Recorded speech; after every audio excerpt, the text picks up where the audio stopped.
Welcome to study with Atanu. তো আজকে আমাদের টপিক হচ্ছে কোষ। তো কোষ আমাদের জিনিসটা নিয়ে আজকে আমাদের যে সকল প্রশ্নপত্র প্রিভিয়াস ইয়ার তোমাদের গ্রুপ ডিতে এসেছে রেলওয়ে, সেগুলো নিয়ে আলোচনা করব। তো জীবদেহের গঠনগত ও কার্যগত ক্ষুদ্রতম একক কী? তো সেক্ষেত্রে আমাদের সঠিক উত্তর হয়ে যাচ্ছে কোষ। মনে রাখতে হবে, কোষ হচ্ছে আমাদের জীবদেহের গঠনগত ও কার্যগত সবচেয়ে ক্ষুদ্রতম একক। এই কোষটি প্রথম কে আবিষ্কার করেন? আমাদের কোষ আবিষ্কার করেন প্রথম রবার্ট হুক এবং লিওন হুক, যে প্রথম জীবিত কোষকে আবিষ্কার করে। অবশ্যই মনে রাখবে তোমরা এই কথাটা। কোষের শক্তি কেন্দ্র বলা হয় কোন অঙ্গাণুকে? মাইটোকন্ড্রিয়াকে আমরা কোষের শক্তি অঙ্গাণু বলা হয়।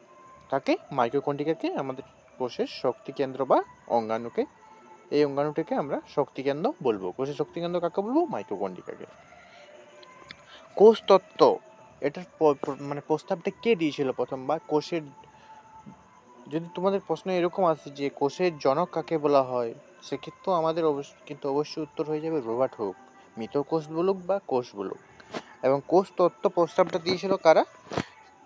কে দিয়েছিল? স্লেডেন এবং সোয়ান, এই দুজন মিলে দিয়েছিল কোষ তত্ত্বের প্রস্তাব।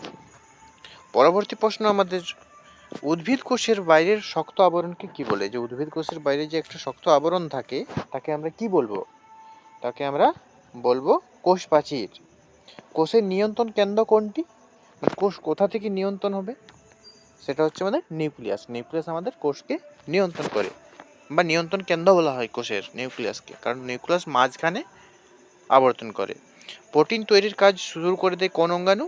মানে প্রোটিনটা তৈরি করবে কোন অঙ্গাণু? সেক্ষেত্রে আমাদের সঠিক উত্তর হয়ে যাচ্ছে রাইবোজোম। কোষের ভিতরে তরল পদার্থ কি নামে পরিচিত? সাইটোপ্লাজম। উদ্ভিদ কোষের সবুজ রং দেয় কোন অঙ্গাণু? মানে কোন অঙ্গাণুর কারণে আমাদের উদ্ভিদ কোষের রংটা সবুজ হচ্ছে? তো আমাদের ক্লোরোপ্লাস্ট থাকার জন্য আমাদের উদ্ভিদের রংটা সবুজ হয়ে যায়। লাইসোজোমকে কি বলা হয়? লাইসোজোমকে বলা হয় আমাদের আত্মঘাতী থলি, কারণ নিজেই নিজেকে হত্যা করে। সেক্ষেত্রে এইভাবে তোমরা মনে রাখতে পারো, হত্যাকারী নিজেই নিজেকে, কোষের আত্মঘাতী থলি লাইসোজোম। ঠিক আছে। ডিএনএ কোথায় থাকে?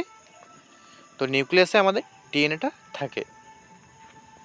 কোষ বিভাজনের সময় কোন ক্রোমোজোম দেখা যায় না? যখন কোষটা ভেঙে যাবে বা বিভক্ত হবে, সেক্ষেত্রে আমরা কোন ক্রোমোজোম দেখতে পাবো না? নিউক্লিয়াসকে আমরা দেখতে পাবো না। উদ্ভিদ কোষের বড় ভ্যাকুয়েল থাকে কেন?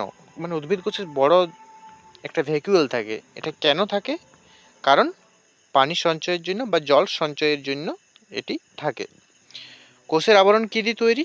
কোষের আবরণ তৈরি হচ্ছে প্রোটিন এবং লিপিড দিয়ে তৈরি থাকে। পুরো কোষের আবরণটা লিপিড এবং প্রোটিন দিয়ে আবৃত থাকে। জীবাণু বা ব্যাকটেরিয়া কোন ধরনের কোষ? জীবাণু বা ব্যাকটেরিয়া হচ্ছে আমাদের প্রোক্যারিওটিক কোষ। প্রোক্যারিওটিক কোষ জীবাণু ব্যাকটেরিয়া। ঠিক আছে। ক্লোরোপ্লাস্টে কোন রঞ্জক থাকে? ক্লোরোপ্লাস্টে থাকে আমাদের ক্লোরোফিল যুক্ত রঞ্জক পদার্থ থাকে, ক্লোরোফিল। কোষে শক্তি উৎপাদনের প্রক্রিয়াটা কী ধরনের প্রক্রিয়া হবে? কোষে যে শক্তি উৎপন্ন করবে, এই প্রক্রিয়াটা কী ধরনের প্রক্রিয়া?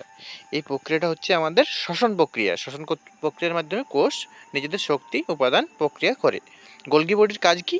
গোলগি বডির কাজ হচ্ছে প্রোটিনকে পরিবহন করা, মানে প্রোটিনকে নিয়ে যাওয়া, শরীরের মধ্যে চারদিকে ছড়িয়ে দেওয়া, এটাই হচ্ছে গোলগি বডির মেন কাজ। কোষ বিভাজনের প্রধান দুইটি প্রকার কি? কোষ বিভাজনের প্রধান দুইটি প্রকার হচ্ছে, একটা হচ্ছে মাইটোসিস আর একটা হচ্ছে মিওসিস। কি? মাইটোসিস আর মিওসিস। তবে তোমাদের আমি আরেকটা ক্লাস এই কোষের উপর নিয়ে নেব, এবং কোষটা এই দুটো ক্লাসের মধ্যেই মোটামুটি হয়ে যাবে। পরে যদি লাগে আমি সেক্ষেত্রে আরেকটা ক্লাস দেব। উদ্ভিদ কোষে ক্লোরোপ্লাস্টের কাজ কি? ক্লোরোপ্লাস্ট কি কাজ করে?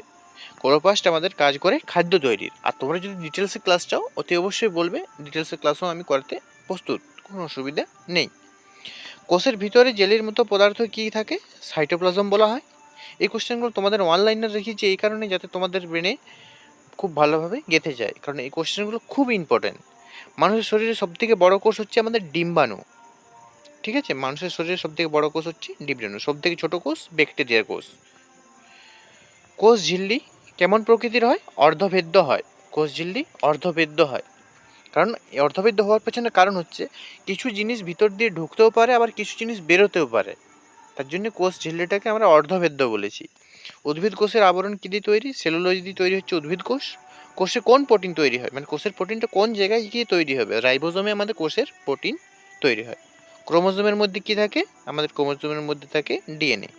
মাইটোকন্ড্রিয়ার ভিতরে শক্তি আকার সঞ্চিত, মানে কোন আকারের শক্তি সঞ্চিত থাকে? এটা এটিপি। উদ্ভিদ কোষের ভ্যাকুয়াল সাধারণত কেমন হয়? খুব বড় ভ্যাকুয়াল হয়। জীবদের সব কার্যকলাপ কোথায় ঘটে? কোষে।